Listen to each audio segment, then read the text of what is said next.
Hello and welcome back to Climbing Mount Sophia. Today I am joined by Jacob Kishere. Jacob and I have become good friends and have had quite a few conversations together. I've been on his channel a few times called Sense Space.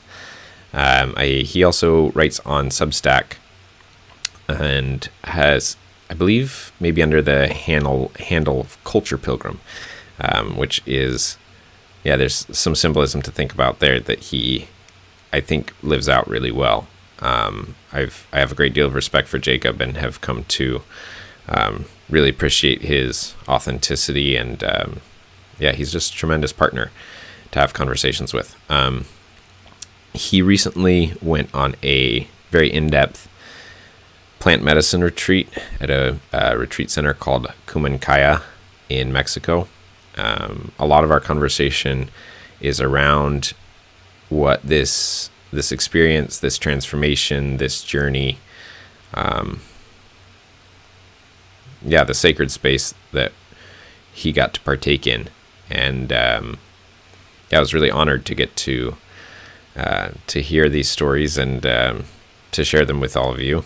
And I also wanted to resonate some of the reflections that I've been ruminating on in relation to the person of Jesus Christ. These themes really came together, I think, and so I hope you enjoy.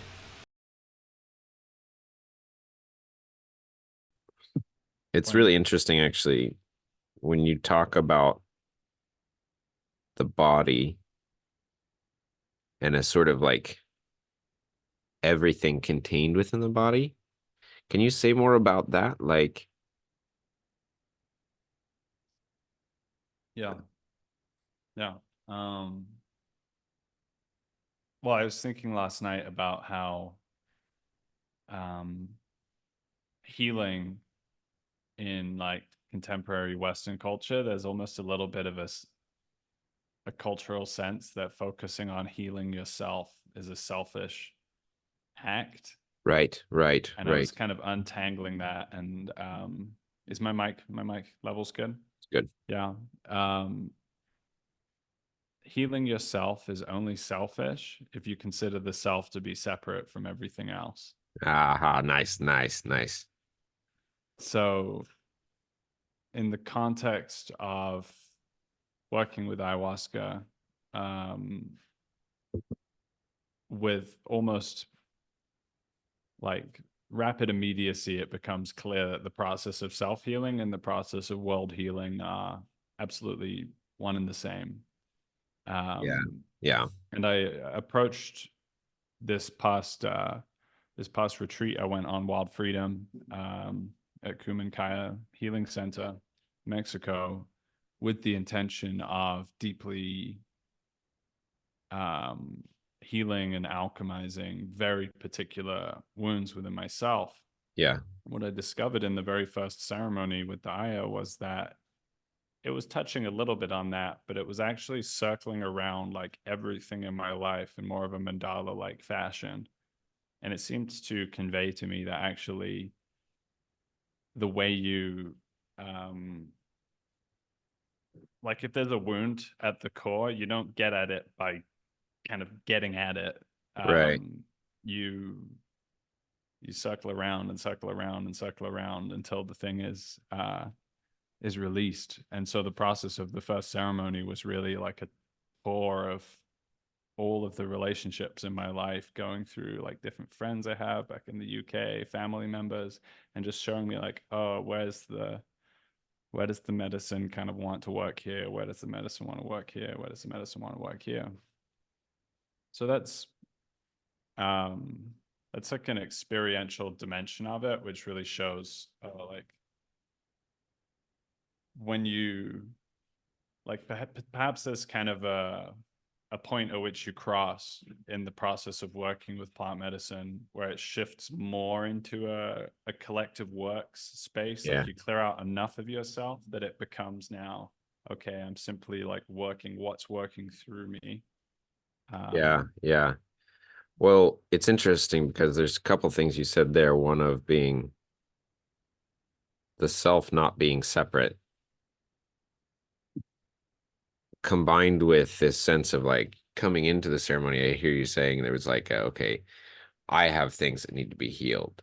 And then it sounds like the experience was very much a realization that the I needing to be healed is actually a space between you and every other. Is that, I'm trying to just restate Yeah. to make sure I'm Yeah. Yeah. hearing you,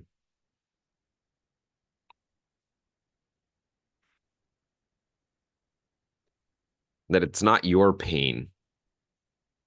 It's it's just pain that exists not as a function of me, but it's a function of interrelate. It's in relation. It's a Mm, mm. distortion of relation in all of these various relations. My sense of it was that moving through all of my relations was like a preliminary stage to going deeper still into Okay. medicine. Okay. But I So will that was say the that first journey. that was the first, though I'd had two journeys with Bufo in the days prior. So I'd already had a really profound um, opening to God Okay. during those both. And that, as it turns out, is Mm. um, the most healing thing possible. Can you say more about the opening? Uh, the opening of the retreat, the opening with the Bufo. Opening to God. Ah. Yeah. Uh, well, yeah, as you know, it's a journey that I've already been on, Yeah. and you've been a part of that journey, and it's been unfolding over the last couple of years in Yeah. various respects. With plant medicine experiences, really um, showing me where in experience to find relationship to God. Um, However, in the instance of working with Bufo, which is a really profound, heaven sent, fast acting plant medicine, Mm. it's a toad venom extract. Oh, It's a divine mystery how this was even discovered because it's highly particular to a certain toad that only comes out of the ground like a month of the year, really? and there's only if like a very like if you smoke the venom, in a rolled cigarette, it's not effective. It actually has to be vaporized to take effect. So um, there's a lot of mysteries about how these medicines were discovered, and the Yeah. same with ayahuasca, like a very particular combination. Yeah. It's so profoundly strange. Also, if you look at the history of LSD, not to go on a tangent here, but like the discovery of LSD was so serendipitous too. So in every case, you get the feeling that God, or in some sense, the intelligence of the plants was guiding people to discover them. Yeah. Nobody sort And of when inductively reasoned their way through it, or just sort of there. It's not the sort of thing you just stumble upon. no, this phrase that John uses, I'm going to fumble it, but there's like a combinatorial. It's combinatorially explosive to actually try and systematically discover these plants in the Amazon. Right. It's Totally. more or less like it's a needle in a haystack. Um, So they've come to us, and I had trepidatious caution towards this one because it's a DMT Okay. medicine. Um, that yeah, we had two ceremonies with it. We sat three of us at a time, two other guys, both from a men's circle that I've been a men's network I've been participating in, and yeah, we were prepared with breath work and some anticipation, and given a smaller dose going in. And Remy, the shaman, who was a monk for about 20 years in France and kind of like Orthodox Christian, um, and still brings together like Christ and being a curandero. He served the bufo. Uh, vaporized it for us. We took the bufo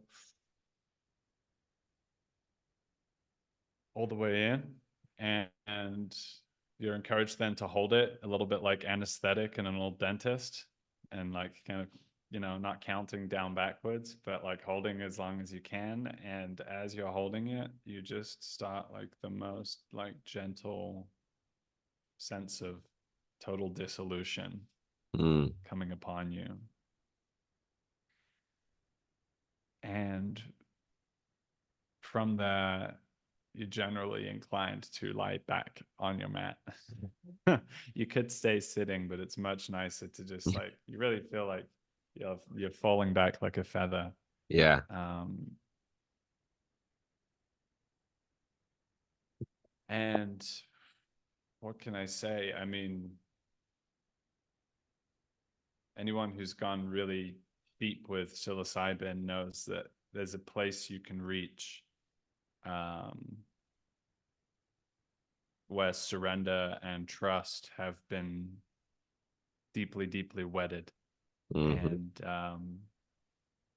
and that's associated with the breath in a really deep fashion. So you're no longer breathing; you're being breathed. Hmm. You're being breathed through, and that feels like a really fundamental way in which God, uh, like when we let God, so to speak, it's happening through the breath and through the breathing through of the body.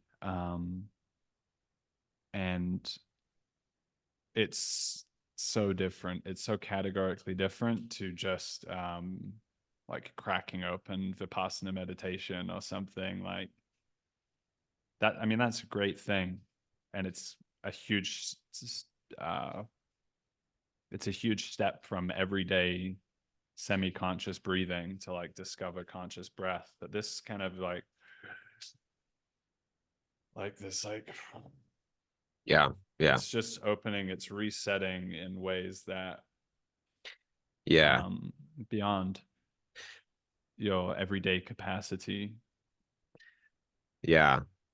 This idea of being breathed through, um, I've had that experience one time. Um, this sort of sense of a ground reversal, like a grounding of the self reversal, where um, my body, mind, individual identity was actually experienced as um, the other, and the self was like was the air breath moving through. And it was interesting. Like there was a very like being. This might sound strange to say, but like being a man, it was a very strange masculine feminine reversal, because there's something about the movement of the breath into the body and then out of the body that's sort of like it's hard when that shift happened. It was very apparent to me that it felt very similar to the feeling of making love as a man, of the moving into the feminine and then back out. It's like this breath coming in and going out, and it's like the body receiving it, right? Like I know that's not like there's so many parts of myself that like sort of like, that feels weird to say, but I'm sure you will know what I mean, I think. It's new to me, to be honest, that metaphoric um frame of it. But the degree of intimacy Hmm. in this kind of experience is absolutely, um it was the most intimate I had ever felt in my life. Mm. And yeah, people say that it's that this DMT is released at death and during birth, and whether or not that's true, it feels pretty damn true. Um, Yeah. And it has the quality of the relief that you would expect experiencing death, of just like, like everything is, you can't hold on to anything. Yeah. And then from that place with the breathing, then like there are waves of uh release, and it's almost as if you need to move into that place of total communion, total surrender, in order for the deeper resetting of the system to occur. And with that breath, then like anguishes coming forth and tears flowing, Yeah. and then also like shifts into like hysterical laughter. And yeah, it was interesting. It lasts about 20 minutes. Obviously feels like a very long time. But as I was coming out from the first round of it, I had these little moments where I kind of like almost felt myself like drop out of God into like my small self. And there was feeling like, oh no, it's over now. Like I'm just back stuck with me, and I'm like in the separation again. And Mm. then I got to like really feel, what does that feel like to be in separation, and how shitty that feels. And then it was like, oh, I'm still with the medicine. And then it reopened that back out. Um, and yeah, those 2 days Bufo both really opened up a very, it just had a very Christological Pentecostal flavor for me. Um, and there was no space for thinking that through. It was just the most natural expression to come off my lips, coming Yeah. out of the experience. Like there was just this compulsion of hallelujah, Mm. and this sense of like he is risen. um So it wasn't so much of a, hey, I have some great new content insight into the nature of Christology, but it was more just this felt sense of like, oh, this figure of Jesus Christ is it like it that everything that means for you resonated with the experience. Is that what? it's as if in order to undergoing the experience of a death and resurrection was the is the way to most directly and truly believe in resurrection. Mm, yeah. Like once you've experienced that, then it's like, oh, yeah, no, it's possible. Um, And this, when you say death and resurrection, is that movement from the one back to your separate self, back to the one? Is that the movement that you're calling the death and resurrection feeling, or is it sort of the whole experience? I think just the light, the profound like return to earth, Mm, lying on my mat, like kind of coming out of the experience, and then like,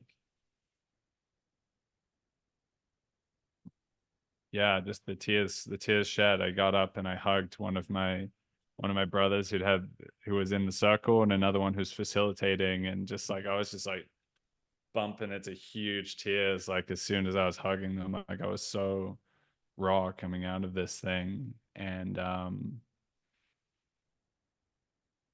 there were moments lying on the mat during the bufo when I was like kind of remembering like the others in the room, like Remy and the other facilitators from Kumankaya and from the retreat, who were all just like quietly like sitting and being present, and some of them were doing sound healing.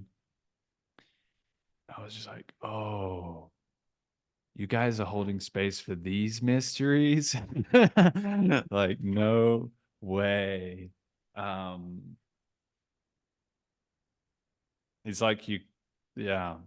it's like I stumbled into a temple of Eleusis, and I Mm. was like, no way, these guys are holding space for this depth um of profundity, Mm. but they were. Um, and what could be more of a profound thing to hold space for and witness and just be there to like see like the profound like childlike innocence and just like waves of transformation people undergo Yeah. with that medicine. Um, And so you went from there then to the ayahuasca, yeah. and you described a little bit the first journey with ayahuasca, which so you come from this very raw place of having experienced this death and resurrection with the bufo, it sounds like. And then you come to the ayahuasca and you start to turn towards, would it be fair to say, like you used the word purge earlier? Maybe like redemption might be another word that comes to mind for me. Of it sounds like your intention was to look for healing in the various ways um, that there was wounding in the particular history of your life, which Hmm. then led to the particular history of all of those lives intertwined with yours. Yeah. I think I think the bufo and also large doses of psilocybin both have the capacity to just be like the breathing in and out of the self other relationship to such a degree that eventually you reach just like the flowering lotus. Um, and so it gives you the roadmap um, of theosis. Mm, But ayahuasca is much more, as far as I can tell from my 3 ceremonies, it's more like the surgeon. It's more of mm, it's much more like it's coming in and it's doing really, really precise work at an embodied level, um, clearing and moving things both personally, collectively, and ancestrally.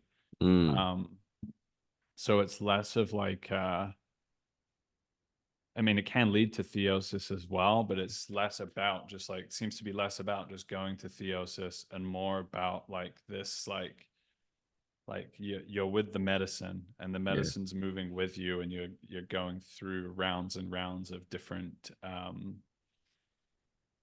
movements. And so what was really interesting for me going into this, I'd actually had a lot of input from Christians in my life going towards this retreat, which at the time I had been a little bit like, you guys don't really understand plant medicine. You probably think it's satanic, but they were really like saying, you need to like bring Christ with you into this. And so for whatever reason, I did that, and I think the Bufo had really brought me into a trust in God. Um, I yeah, like I'd come to a place where I was praying before going into these with other guys there, and there was this wonderful process for what felt like a couple of hours at the outset of the first ayah of just like invoking Christ and just like in Jesus' name heal this body. And my hand just sort of its own accord was like I'm lying on my back and my hand is just like in Jesus' name heal this body, in Jesus' name heal this body. And then alongside that it was with my permission, heal this body, with my permission, heal this body, with my permission, heal this body. And it was this really like intensive process of establishing um, like a sovereign relationship to this feminine medicine. Somebody on the retreat had mentioned, actually, one of the shamans had kind of joked that you need to dominate the medicine with Aya, which is a really interesting way to put it. But yeah, it's a really strong feminine agent, and definitely at early stages in my life I was much more just like like given over and carried wherever the medicine was going to take me. And this was much more like, I'm really going to establish like she is moving through me and the medicine is moving through me, but I'm doing it from a foundational position of mission and also invocation of Christ. And that really set me on a new footing to go into that ceremony and the following ceremony. That makes a lot of sense to me. I mean, in some sense, even just from like a relatively materialistic way of looking at it, these plant medicines give you a new way of a new angle to see yourself in reality, such that you're sort of overwhelmed by an entirely new data set in a way. Even though it's not new, it's just it's you're looking from a different angle. So because because your consciousness is fundamentally relational, a different angle on the same data is new data, right? And in that way, it's a flood of renewing water, right? Which is one way to talk Mm, about sort of the feminine aspect of potential in reality. mm. And like I hear you saying that old version of yourself would just sort of like, okay, I'm gonna trust and just float on the water. But now what I hear you saying is like recognizing that as nice as that probably is, it may actually be less beneficial than an actual coherent dance between the capability of a masculine setting of intention, a masculine, not just because you're a man. I mean, a woman could do this just as well, but the masculine aspect of reality, which is the setting of intention, which is the organizing and structuring of the potential into something such that it can flourish, right? A cultivation, if you will. And it sounds like that is that like what you're saying? Yeah, and I think this is the area where it really plugs into what you were saying before about the kind of lovemaking analogy. Yeah. Like that's Yeah. really fitted. Yeah. And I wanted, thank you for bringing that up because I wanted to tie something in that you mentioned right after that, which is this intimacy thing. Because I think one of our greatest fears, maybe this is especially true in modern times, but I don't know that it's different from any other time, but is one of our greatest fears, I think, is intimacy. Like it's incredible how much we shy away from and are cowardly in the face of intimacy because intimacy requires in some sense intimacy is the oh hold on, this is interesting, let me try to not grab this but describe it. It's like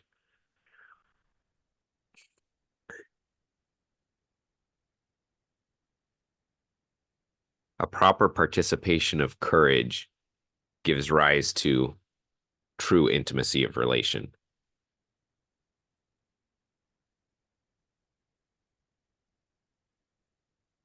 I like that. I feel like you can actually put it 50% more simple and get the same Yeah, essence.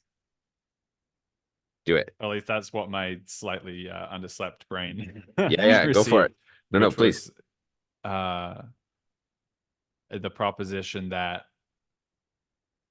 uh, real intimacy requires courage, or real intimacy is like true intimacy is a consequence of true courage. Yeah.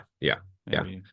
Yeah, which only gives is given rise to on the ground of surrender first. If you don't surrender, you don't have the capacity for courage, which is a really sort of there's a really funny relationship between courage and surrender, especially in the modern world. But okay, let's leave that aside a little bit. Um, but I wanted to highlight the intimacy as a big key here because that's one of the things that I really hear you. That's one of the threads I'm really seeing through the way you're describing this Mm, is this deep commitment to intimacy with yourself, your past, the medicine, those who are with you on the journey, right? You mentioned that these are the men who you are going on the journey with are people you've come to trust and known well, and in a trusted environment, right? Like there's this deep sense of intimacy throughout, and the primary guide you're invoking on a higher plane in these journeys is Jesus Christ. And it's like, so which given our all of our past history of knowing each other, is this developing relationship over the past several years. So anyway, I just wanted to highlight that intimacy. Yeah.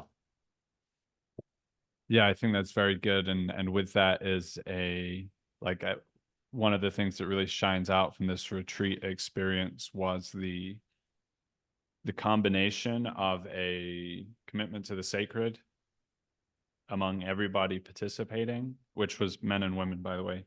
The Bufo was just with men, but the Aya was the whole group. And alongside that commitment to the sacred, like a commitment to full expression. Um, I'm not sure quite what the proper wording of this is, but it was really a sense of like, I'm fully here for you in your process, and you're fully here for me in my process, whatever that looks like. There's definitely a collective responsibility to a certain, like, you're encouraged to sort of control what you can control in the context of ayahuasca, which is also another paradox, but hold on to it. Mm-hmm. You're in a Manoka, you're in a big rotunda like space with two shamans, two assistants, and like 8 people sitting with the medicine. And so you're encouraged not to like just scream your head off or just laugh like, extremely. But obviously, like, you go through things, and within the kind of limits of what's reasonable in your space, you are going to be laughing or weeping or purging and all of these things. There's such an intimacy to the purge. Like, it absolutely, part of the beauty of purge, I think, is that it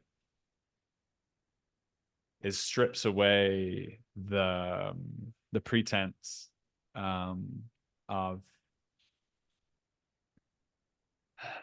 like, it strips away the pretense of our nobility and being beyond, like being these embodied beings with like guts and stuff, whilst being absolutely held in the divine. Mm. So it's those two things brought together. And so, yeah, it's deeply intimate to be in a place of purging and also expressing, and that's like both ends of the spectrum I experienced in that space. One is like, the more obvious notion is like throwing up, Mm-hmm. right? This is how most people understand purge, and also puts a lot of people off. But I didn't throw up at all during my second 2 ceremonies. But I purged extensively. And Mm. what I realized through that is it's not actually about the throwing up in the bucket, although that can be important. It's actually that the process of purge, through which the body normatively releases toxins, releases things, is exapted into the operation of the medicine for the purging of your energetic, ancestral, and spiritual body. So you go through all the motions and all the sounds, and just like kind of like the full like, and there's a degree to which like there's different spirits that you're coming into relationship to within yourself, and some of those spirits have like a sickly quality, and before you release them you have to almost go into them and inhabit them. So there were times where I really felt myself go into like this really kind of like sickly body, and my breath accordingly was like this kind of like really like animating and living through um the part of the self that is being purged. And on the other side of that, profound release of energy and freedom and love. Mm. Mm. Oh, that's really cool. There's so many things there. I wonder if this would be a good time to bring in a few pieces of what I've been thinking about. Because does Please that do, feel Ken. Please, okay? please do. And I'll note here and in many other places that whatever accounts I offer of Kuman Kaya are only ever going to be 20%, and it's going to take me a long time to Yeah, transcribe all the learnings. So I have no expectation of doing that anywhere yeah, comprehensively. yeah. I hear you there, but I also just want to, in the marking of a slight transition here, though I don't want to lose any of that and I want to say first of all, thank you. I really appreciate personally hearing this. I find it really helpful. Um, but also I really appreciate the way you engaged on the front end during what I hear you saying about during it, the the journeys and the pilgrimage. Um, and then now how you're trying to integrate it and the way you're holding it and the way you're trying to describe things.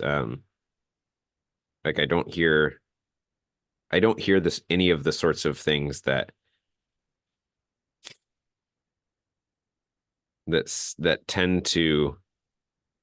tend to um yeah, that tend toward anything but the good. And so I really appreciate that.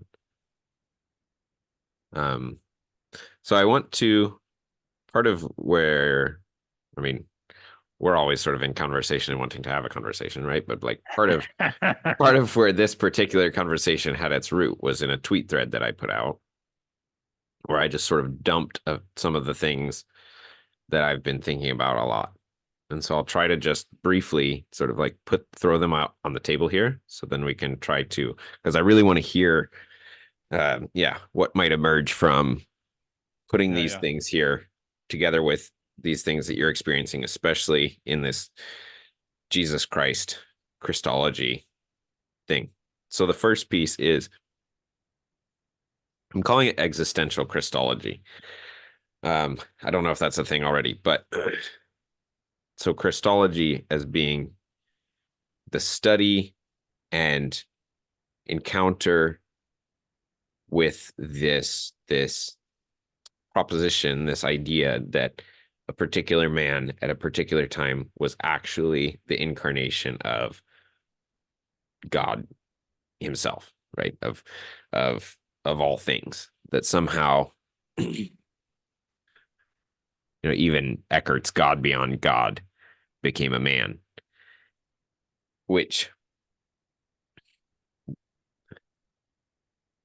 this is the core of the entirety of Christianity is this proposition. And it's sort of taken for granted by a lot of people that they believe it. And so for me, I've done a lot of reading and learning about Christology over the last couple of years, but I had an experience where I was watching this TV show called The Chosen. I don't know if you've heard of it, but it's really excellent. It's a dramatization of Christ's life, and it's done much better than any of other I've ever seen. And in general, Jesus is, from my perspective, and especially recent history, has been made into more God than man. Um, his humanity has been left behind, and he is seen more as a God walking in human form than a man, um, living as God. Um, and this show has been really helpful to sort of like come to grips with that like bizarre paradox. And there's a moment it's the last episode of season 3 where it's when Peter walks on the water, and Peter's the central character in the show, of course, and the sense of what it meant for Peter to have the faith to step out of the boat and walk on the water, and what, like, there was something about it that it landed for me, like this taste of what it would mean to actually believe that Jesus was actually God, that in some sense, were someone to be capable of truly believing that, it would rearrange their position in reality such that walking on water would become as simple as me walking out my front door. And like, I felt that for this moment, and it just broke me in a sense. Like, I realized, like, I've been trying to believe that my entire life, and I've never come close to it. And so there's a practice in, I don't know if it's just particularly Vipassana, but I learned it from John Vervaeke, which is the going, once you're in your meditative space, you've done sort of the basic practices, and you get to some level of clarity and quietness, you start asking the question, what am I, or who am I? And your body, your mind will offer answers to that question. You sort of appreciate them and then let them go and ask the question again. And you do that over and over and over again with no object in mind, except to really, the deep object is to realize that you are not anything. I think. And so I started doing that, and I've been doing that, but with a twist, which is that I take that question and I put it in relation to this other question, which is the question of the incarnation. And I want it to be understood as a question, because and a question as a quest, right? I think it's a profound mistake to actually answer this question. But rather to hold it as a question in the sense of saying, were I to truly believe this, and I mean belief in a deep sense, not just assent, were I to truly believe this, what would the world be like? What would I be like? And so this is what I mean by existential Christology. Is it's not a making of propositions. It's not a system of perspective on this question or this proposition, but rather a questioning of all things in relation to that idea. To call into question my very existence as a human being and my experience of existence as such in relation to this question. What I'm trying to do here is point toward, like, I'm really trying to, this is like a fundamental sort of questioning. So that's one piece, this existential Christology. Something that I found to be really interesting in relation to it is in the Brothers Karamazov, Dostoevsky has Father Zosima, who is sort of like a living saint sage. Like, that's one of the sort of quest problems of the book is, is he actually a saint, a living saint, or not? But it certainly seems that Dostoevsky thinks he is, because his hero Alyosha is really sort of molded by this Father Zosima. But one of the, let me pull it up really quickly and read it. One of the things that Zosima says, and this is probably like one of his core ideas, for know, dear ones, that every one of us is undoubtedly responsible for all men and everything on earth, not merely through the general sinfulness of all creation, but each one personally for all mankind and every individual man. This knowledge is the crown of life for the monk and for every man. For monks are not a special sort of men, but only what all men ought to be. Only through that knowledge our heart can grow soft with infinite, universal, inexhaustible love. Then every one of you will have the power to win over the whole world by love and to wash away the sins of the world with your tears. And so there's like this idea of recognizing the inherent relatedness of myself as an individual with all things, and recognizing that as a part within a whole, having relation to all things in some sense, I do have a responsibility, not in terms of obligation so much, but in terms of ability to respond, capacity to make myself somehow, yeah, that somehow there's a possibility that because of that inherent relationality, I can be responsive to all sin through all time of all men. And that by coming into a proper relation with that idea, with that fact, with that sensibility, I can become it becomes possible for one to become uh, uh, a true channel of infinite love, of agape with a capital A, of grace Mm. itself. And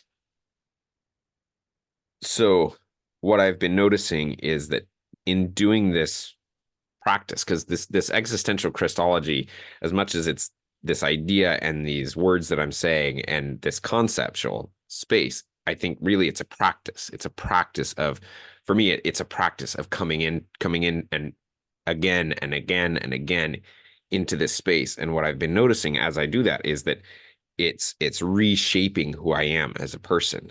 Because every time I do that and call myself and reality radically into question in relation to this, in relation to this possibility, like it changes and the way it changes feels like something like Father Zosima is talking about. And so, okay, there's what I wanted to throw out. And okay, there it is. Yeah, very, very beautiful. Thank you.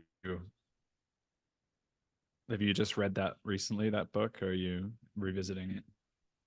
Yeah, I'd read it several years ago, and then I just read it again.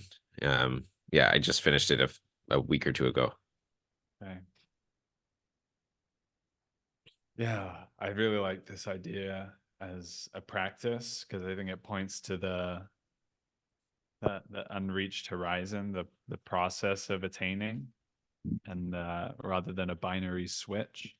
Um, but I also feel that this Christology, um, which also that word, the ology, the sense of a logic in it, like is still downstream of the place from which we're talking about, which is ultimately the I am. Yeah, Um, turn it up to a it's logos, right? Not logic, but logos. logos. Yeah, that feels more intimate. That Yeah. feels more uh, a direct expression of a ground of experience, and that's where I think, like, even more than practice, it's about a ground Mm. um, of identification. And yeah, this as I suggested in my tweet, this maps A to A with what I experienced in Aya ceremony too. Um, Part of what I think that the like master's degree in purge that I attained during those days, um, which I just want to add as like more foundation to that because it really feels like something for me to bring through and Hmm. potentially for other people to tap into. It's not merely like uh it's not this kind of random just like, oh, I feel like I need to throw up.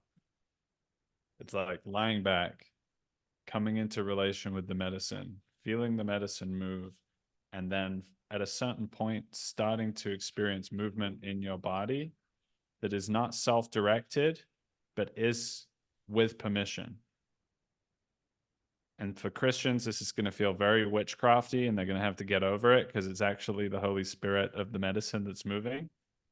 But it's going to start like, oh, wake up this hand, wake up this hand a little bit, shake it a little bit this way. And it's going to do the same with the feet. And then like a little bit with the leg, a little bit with the other leg, a little bit with the hips. And it's like, okay, I'm letting you come uh into a form of control. I'm letting you come into movement of my body.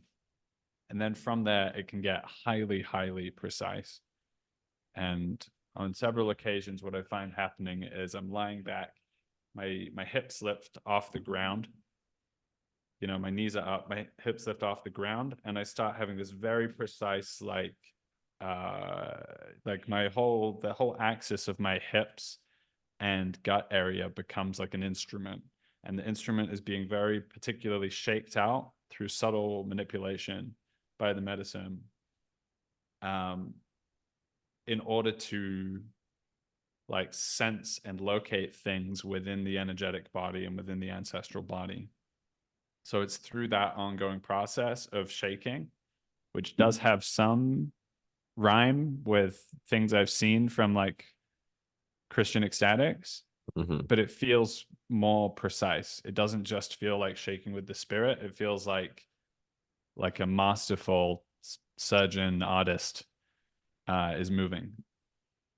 And so from that place, you're finding the things to move, and those things are not confined to your personal experience. Mm-hmm. Both during the ceremony and afterwards, in the medicine space, I experience sins of the world Mm. coming in a deeply, deeply intimate way that I feel within myself. Mm. Like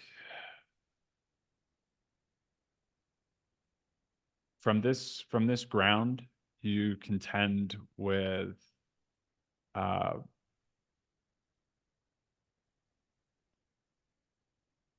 like God is the person being sexually assaulted and the Mm-hmm. person committing the sexual assault. Yeah, yeah, yeah. And you go into a place like those things present themselves to you, whether you've encountered them, through people you're aware of this, or through the collective field. The sins of the world come and present themselves to you, and you have to somehow like find God. You have to first recognize this is all God. Mm. This is all God. Um, Obviously asleep to God, Yeah. in deep, deep, profound ways, but these are all manifestations within God, and finding an absolving of that uh, seems to,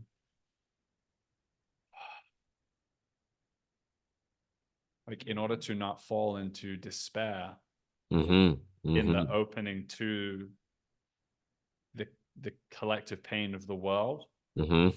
there has to be this really powerful stacking of the the power of the medicine and the purgativity of the body to like, oh, like when I'm getting that, like when I'm like getting like I'm down the dark alleyway, like the crime is occurring, the sin is happening. I'm like I'm like getting like down into that, and I'm like purging it up from my body. And as I'm doing that, it's like bringing it up to the level of the space I was describing in the Bufo, Mm-hmm. which is Mm-hmm. all things forgiven, all things ultimately let go. And so I have to like bring the sin that's like right at the bottom and like right at the bottom of the gut, and I have to like loosen it up and bring it up to God and let it go to God. And in that way is like it's the enactment of all sins forgiven. So Yeah. that's a big piece of it. I have another big piece, but let's see if Well, it is anything for let you. me just resonate quickly with that. I'll try not to add much more. I don't think I need to. I think you said that really well, but just to resonate with it from another angle for people who may, and for the part of myself that, struggles to understand that sort of language. It's like I've thought for a long time that theosis, enlightenment, whichever language you want to use, becomes possible only after all all of reality to which I have been exposed is integrated. And that only occurs when I have forgiven, when forgiveness has happened to all things related to me. And that only happens when all things related to me have been given grace, which doesn't happen from my own ground, but happens as a consequence of this sort of like radical, courageous intimacy facing up to the reality of the rape in the dark alley, the genocide of the Holocaust, the pick whichever horrific sin we want to, right? But especially for those of us alive right now with access to something like the internet, we are inundated with sin and evil, and we hold all of that in our psychic body, at least, right? Mm-hmm. And to the degree that we have not managed to forgive all of it, we continue to contribute to it on one hand, but also we remain separate from God because to the degree that we haven't allowed forgiveness to happen, we remain the judge over what should and shouldn't have happened, and therefore we are God. So that's just, I think I'm saying, as far as I can tell, I'm saying the exact same thing that you're saying, just with different language from a different point.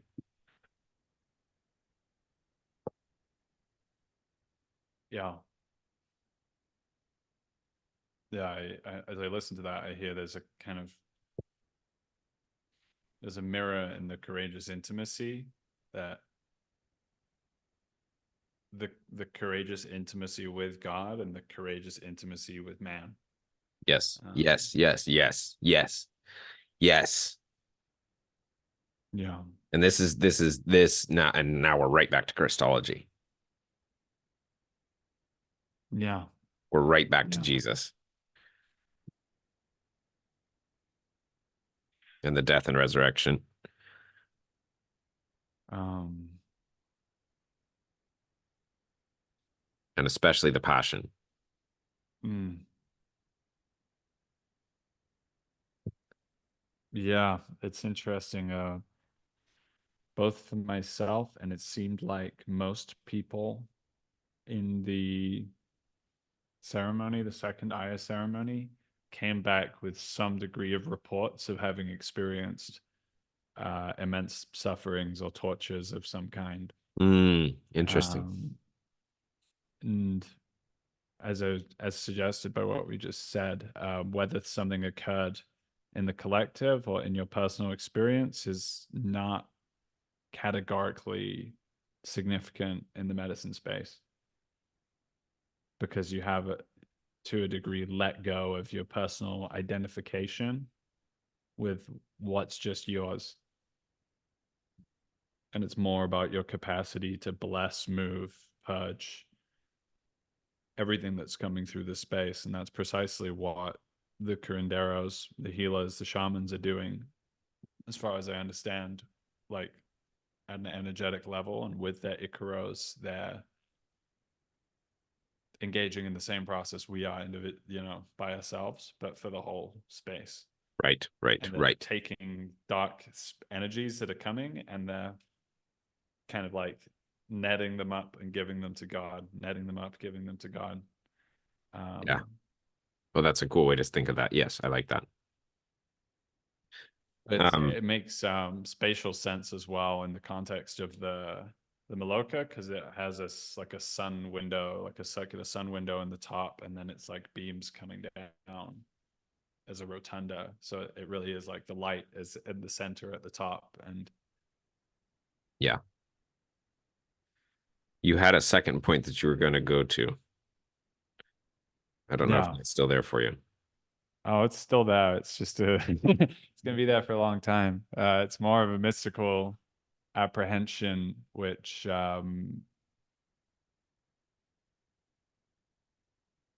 has a profound hold upon me, and it's feels more of an apprehension than a comprehension. Or um, yeah. So in any case, in the thick of the medicine space of ceremony two, um,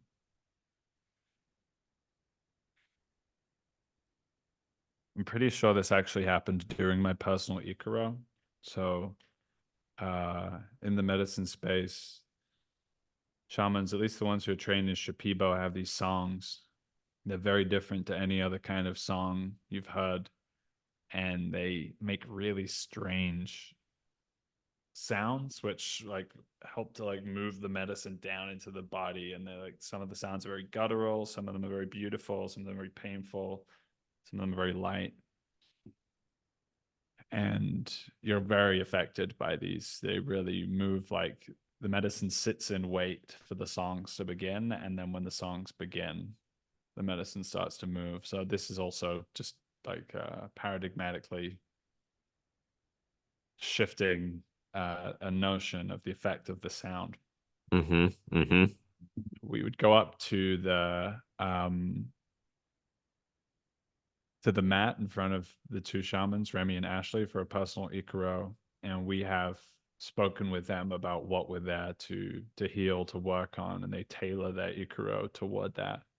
So at a certain point in the night, you're already deep, deep, deep in the medicine journey, and then one of the assistants comes to you and is like, "Hey, are you ready?" And you're like, "What?" Kind of like, okay, like I'm already like sort of like just like temporarily like land the spaceship and like make my way like up to from one side of the room to the other, but it was like a road to Calvary. Like I was like every single step was like ooh, ooh, ooh, because like energetically with the medicine, I'm like in a different realm, and I'm just about like with my body. Yeah. I'm much more like with all of this. So just to like move my body to the other side and sit down was a lot. And the Icaros were immensely powerful, immensely mysterious, Hmm. and the bodily movements that I underwent like in response to those Icaros was full Temple of Mysteries kind of stuff. Um,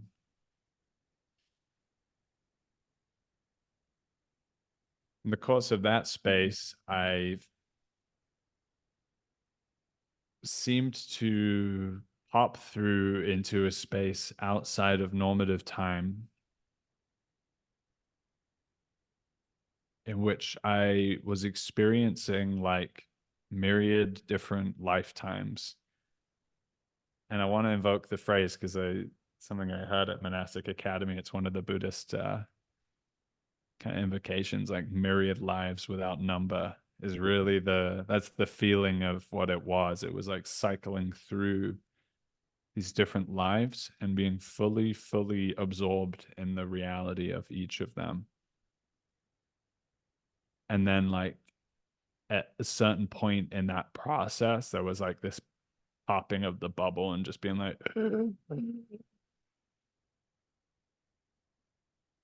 like, kind of like popping out of that level into another dimension of God.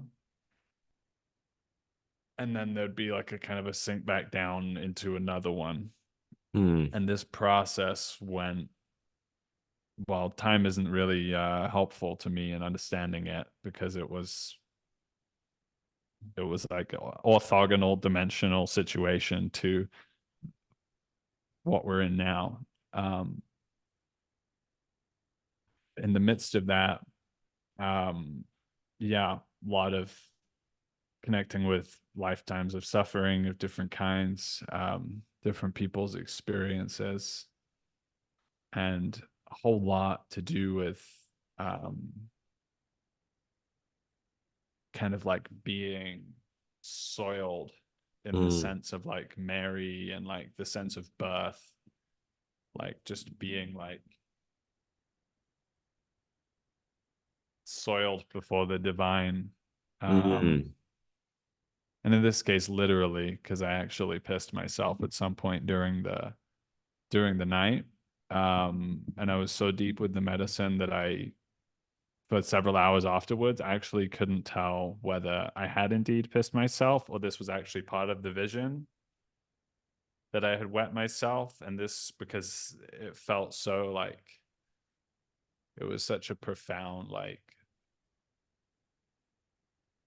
naked intimacy. It was like all shame now must be cast off before the divine because I am like truly like I have nothing. yeah. I have nothing. Um and yeah, starting to like land and come through that experience back into the space as the ceremony closed. I was still with the medicine for several hours and still purging and moving and so forth. And it really was a sense of like having gone on a galactic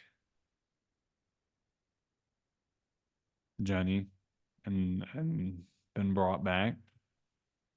And in that space, there was such a deep knowing that Mm, everybody in that room was my brothers and sisters. And it wasn't just a term of affection. It was like the knowing of that other dimensional reality that I was all of those lifetimes had like carried through in that time in such a palpable way that it was just like, I know you. Like it kept saying, like, I know you. I know you. yeah. And everybody really just felt like this is my brother. This person is my brother because each one of them was literally that same I am that I was. And I forget as I come into carnation as Jacob, with my particularities, but my metaphysical ground has been absolutely like the floor of my metaphysics has been dropped out, and uh, I'm having to entertain a lot more of that kind of samsaric Buddhist kind of like there's more of like a I don't know if parallaxing is the right word, but like a coming together of those with the Christological because um it really seemed to me in that God is just like going in and out and round and round and round these myriad lives without number. Um yeah.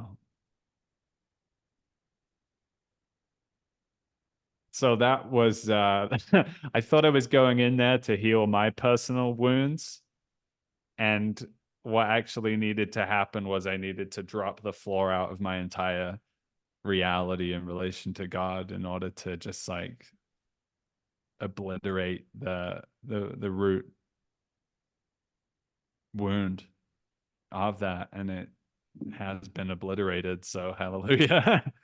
um, but it's a very, very different path to healing. And I think I could have spent decades, in conventional paths trying to get to the bottom of this and never reached it because that would have, it was still working in the bounds of myself. Yeah. Well, thank you for, first of all, thank you. That I really like, I feel that.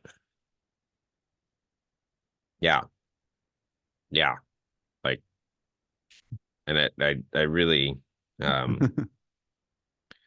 I noticed a sense of a sort of profound resonance, but also the relationship between joy and grief is really interesting. Um, but there's a place where they really overlap. And that was sort of the emotion that I was feeling most of the time as you were sharing that. Um, and I I'm struck by I don't hear you sort of, since this is always a concern that people bring up, I'm just going to address it. It's like I don't hear you either saying, "Hey, this was so fun. I want to do this all the time," or like everybody should do this. This is the answer to all things, Ah. right? Like those seem to be the sort of concerns everybody has. Is like, so psychedelics and plant medicine are going to somehow either make you a sort of like gnostic, like, always pursuing absence from your body, or some sort of like, um, activist to get everyone because this will fix everything. And I don't hear you saying any of those things. Am I right in that? I hope so. I appreciate you bringing it back to that, and that yeah, there is. I think that like I've never really had like the oh I tripped acid and now I'm Jesus and like I am the chosen one kind of. I don't think I've ever gone off piste that far. But I've definitely like come back super enthused and which is funny because enthusiasm, entheos with God, and then like want to like tell Yeah. everyone, and that's part of the wheelhouse of learning with the medicine is like you can't share things in places where they can't be heard, and so I haven't rushed to speak about these sacred things with family members and so on, Yeah. or like had that like expectation on them of receiving any of it either. I'm just like keeping it with me, keeping it with my, my soul family and the people I journeyed on it with, and then like trying to bring it through into, the art, into the Yeah. writing. Yeah. Um, and yeah, Yeah. And I just wanted to say that just because, like, if we decide to post this conversation, I just think like those sorts of things are just important to note for people on different parts of the journey where they still are hung up on these sorts of problem. These things are still sorts of problems for them.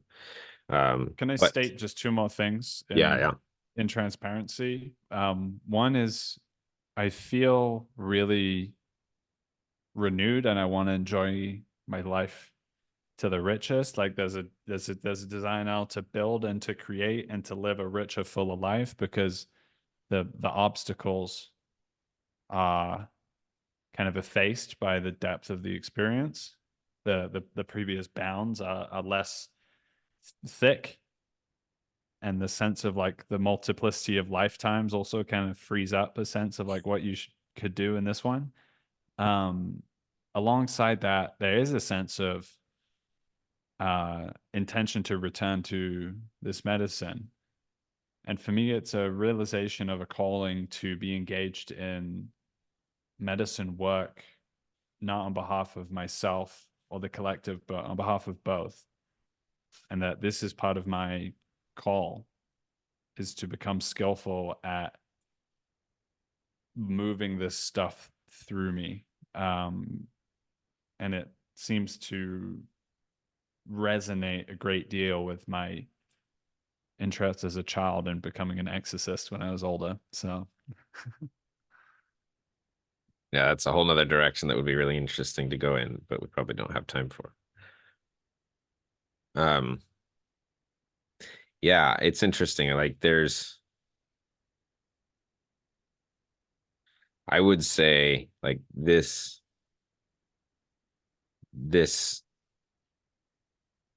route that has started to open up for me. It's interesting that you brought in sort of the the helpfulness of some of the Buddhist languaging of metaphysics of samsara and those and that because in many ways this what I'm calling existential Christology is deeply informed by like Vipassana and Zen. Um, Maybe not directly on the surface, but for me, I don't know that it like those roots underlie it. Um,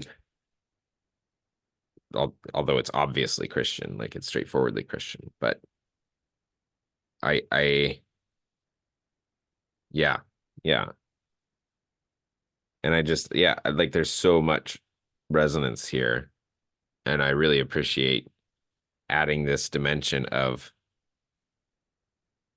the plant medicine and journeying there and what that how much that journey resonates with something that on the other side is completely absent of any sort of medicine, like completely a straightforward practice that's rationally defensible, and you can ground it in all these arguments, and it can be done without any sort of, for people, again, I'm always trying to bridge this gap and open space for people to see beyond what the things that they think are blinders. And it's like there's a resonance here that I think is undeniable. And I like personally, I've so much enjoyed hearing all of this, um, Jacob, and I also just like I so much appreciate you and your friendship and the way you conduct this journey, and the conversations that we have over time. And yeah, Well, thank you so much, Ken. Um, I feel the same way and really thoroughly value your fellowship. Um, and actually, with an aggrandizement of the project we're engaged in, I just keep on. The more I follow the rabbit holes, the more I follow intuition, the more I listen to what's moving in culture, the more it becomes clear to me that what I am working on in the company of you and others is pretty close to the most important thing to be working on. And I was even listening to Viveki and McGilchrist and Schmachtenberger having a 3 hour dialogue the other day, and where they got to at the end was basically we need to wrestle with Christianity and integrate it. So um yeah, it feels good to be getting closer to the good. And there's many more layers to unfold and unpack. And truly, my sense of the Christian mystery has been transformed beyond repair, beyond unraveling by this experience. And just that, like, I don't know, I have more sympathy now for those people who are converted to this mystery without any rational basis, because that's the level of its truth as far as I can tell. And I'm able to hold that whilst still being open to the plant medicine and the Buddhism, and maybe God was in all of these polytheistic religions before monotheism. So um yeah, very exciting journey to be on, and thank you for holding the space for some of these things to be voiced.